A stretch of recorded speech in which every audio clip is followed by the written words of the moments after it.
finally, on the issue of people not knowing what's happening, right? I go back to that West Virginia story. They got Democrats up there in a rally. Reporter from USA Today is there. He's talking to some of the Democratic politicians, including Wayne County Clerk Bob Paisley.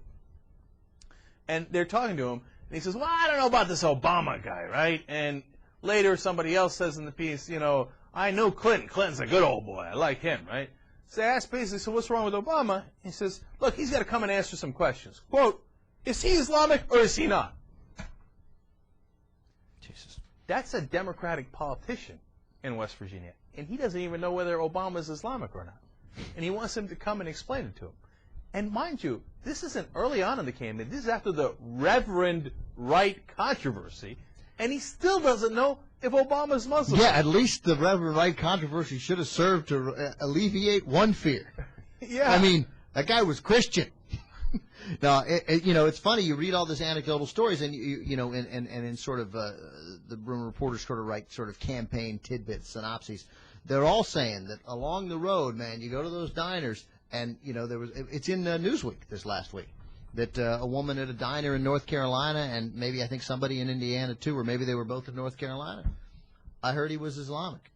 See, but that goes to show. And he's not going to vote for him. And sorry, and then one other woman saying she's not going to vote for him because he's too radical. Right? And she's like, and I read somewhere that it's too much for me. It's too crazy. He's too far to the left for me. She didn't say too far to the left.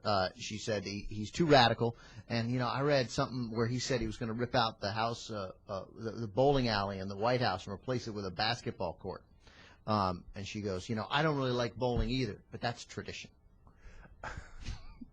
I read that story. Come on. And that goes to prove the old adage of Mark Twain's, that a lie gets around the world before the truth gets its boots on, right?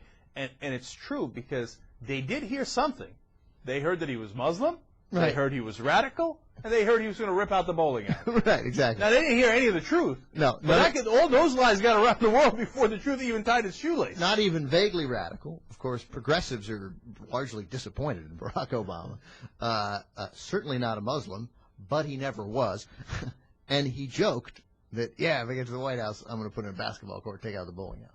He's kidding. He's not going to do that. You know, I hope some of these get cleared up by the time the election rolls around, but that's why you got to be aggressive and you got to stay on the message and you got to let all these people know, because apparently a lot of Democrats don't even know yet.